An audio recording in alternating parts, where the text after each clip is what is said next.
Severe weather is moving across central Florida, bringing strong wind gusts and large hail.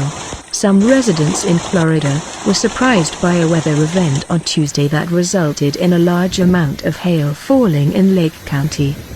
Residents reported hailstones of unprecedented size and duration, with some describing it as the worst weather event they had experienced since moving to the area.